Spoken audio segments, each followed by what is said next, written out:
This is the Binti Love Podcast, and I'm your host, Binti Love, and this is the 5Points 5-Star review. And today I will be reviewing The Real Housewives of New Jersey, Season 13, Episode 2. Okay, and again, this is me. I'm your host, Binti Love. Okay, so first of all, I gave this episode 3 stars. It was good, but it wasn't great. So I gave them 3 out of 5 stars. Just wanted to make sure I let you guys know that. Okay, now point number 1. I love Teresa's voice. Love it. So I just, let me comment and say that she still has this cute, scratchy little girl voice. I love it. So I definitely love that. I love the fact that Teresa still has that girl voice. And so I was like, okay. She has all her daughters around her, so she probably just keeps that type of demeanor about her because they're all young around her. So I definitely wanted to point that out. Definitely love her voice, and I love these girls with this season. Purple and blue looks like. Definitely those colors are there. Love the great hair, the wrap type of dress, and just really good volume in the hair, good fitted fabric on everyone. Looked like they were watching their diet mostly, and so they can fit into those dresses for the new season. And again, guys, this is season 13, episode 2 of The Real Housewives of New Jersey review. You're watching from the Binti Love Podcast, 5Points 5-Star review. And again, I'm your host, Binti Love. Okay, so yeah, I definitely wanted to say that because I was like,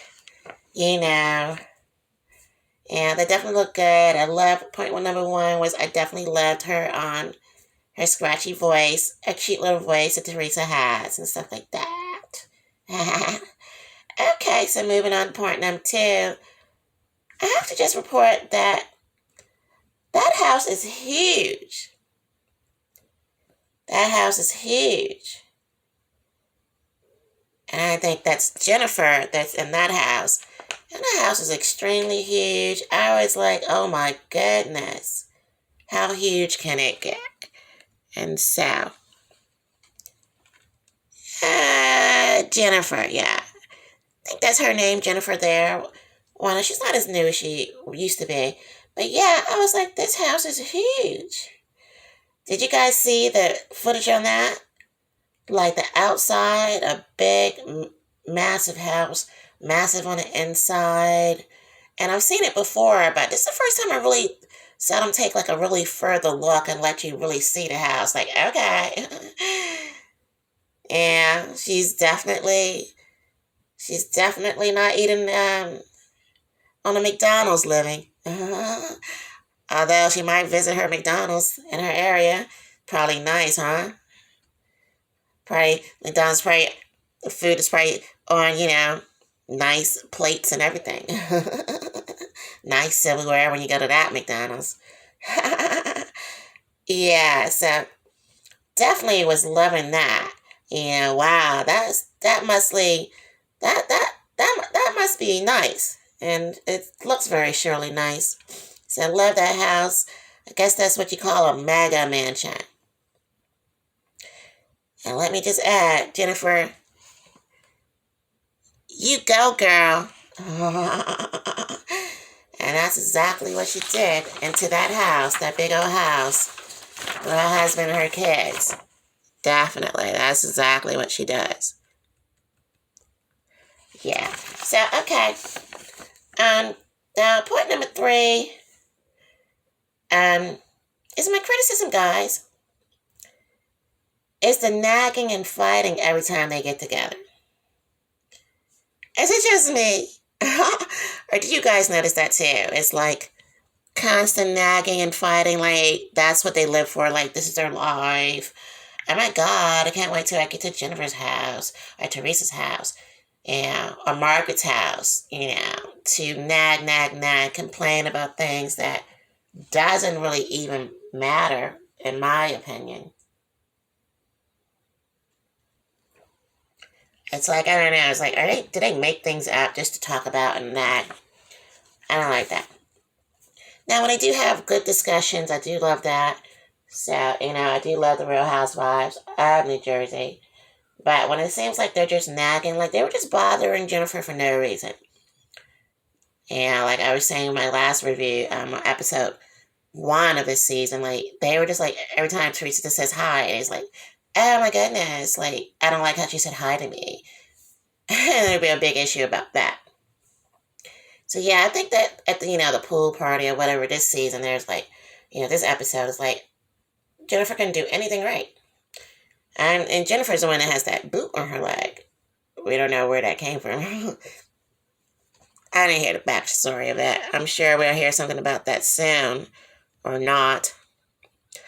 But yeah, so I was just like saying, I didn't like that part. So that was part of my criticism on the nagging and fighting every time they get together. Bah, bah, bah, bah, ah, bah, bah, ah, ah, nag, fight. And I'm like, really, guys, you know how rich you guys are? There's like nothing else to do, I guess. Might be their answer. But yeah, no, I'm really, it's like, that's my criticism. Enough already, guys. Let there be peace. Yeah, I love when they get the peaceful moments and they really come together and share their emotions and things of that nature. Okay, now, moving on to point number 4, the MVP moment. And that goes to Jennifer also. So I felt, Jennifer, like I was talking about before, she was really trying it. With that boot on her leg, trying to make it down that massive staircase, guys. I was like, are you serious? Are you really going to walk down those amount of stairs, whether it's your house or not, with the staircase, with that big old boot on your leg and foot? I don't think so. I wouldn't do it. So I was like, girl, just sleep downstairs. Like, she really just needs to sleep downstairs, a cute little ponytail and all that. All downstairs. She needs not to go upstairs and just wait and live downstairs. I'm sure she has enough rooms and bathrooms to live downstairs right there, and enough of that. So I was definitely thinking that she really stole the scene with that boot. So stop the exercise of going up and down the stairs. Please do not go up and down the stairs. 1 million stairs in $1 million house. Stop it already. Yeah, so I felt like that with that. And that was point number 4, the MVP moment. It goes to her because that's the moment when she just made me laugh. Like, I can't do this. She's hilarious. Okay, yes, but again, this is the Binti Love Podcast. 5 points, 5 stars review. I'm your host, Binti Love, and you can find me on YouTube and TikTok. And guys, make sure to subscribe. Subscribe, and tell 10 people to subscribe too. And you can also reach me at www.bintilove.com. So yeah, I thought that was funny. I thought that, she was definitely stealing the show with the most vibrant player moment was when she went down those steps with that boot on. I'm like, no, she did not do that. But yeah. Well, moving on. Is this a research moment or a teachable moment, guys? It's a teachable moment. And it goes to Teresa. Yeah. Let your brother walk you down the aisle, Teresa. Yeah. As I don't know if you guys know, but when Teresa had her wedding, and I reviewed that, my criticism was that, where's your brother? And like, whatever you guys are fighting over, this is the key moments that, keep your brother there to walk you down the aisle. Don't get so emotional that a big wedding that will go on for years and the memories of he was not able to walk you down the aisle, and you're like, he didn't walk me down the aisle. So that's a teachable moment. Things should never get that bad, Teresa, because now the after effects of that are still there. So they're still having issues because they were so mad at each other that they were like, I don't want you to walk me down the aisle. And so Teresa went down the aisle herself, and then these guys, her and her husband might be married forever. And that would stay in the family, and that's not good. So that's a no-no right there. Okay, now the point number 5, the most loving moment, was the mozzarella maker. Yeah, the mozzarella maker coming to hang out with the ladies, cooking pasta and pizza and whatever else. I loved that, guys. I thought it was cute. Everyone had their apron. And those are the moments I love, when they have those family-oriented moments and everyone's like happy and things of that sort, you know. Yeah, so I definitely love those type of moments. And so again, I gave this one 3 points out of 5. It was not, I mean, the only moment was when she walked down the stairs. That was hilarious. I'm just like, oh my goodness. Are you serious? Are you serious? But okay, so yeah, the most loving moment was the mozzarella maker guy. Okay, so that was my 5th and final point. Always ends with love, because this is the Binti Love Podcast. And guys, make sure to subscribe again, and tell 10 people to do the same. Like, comment, and share below. Okay, bye guys.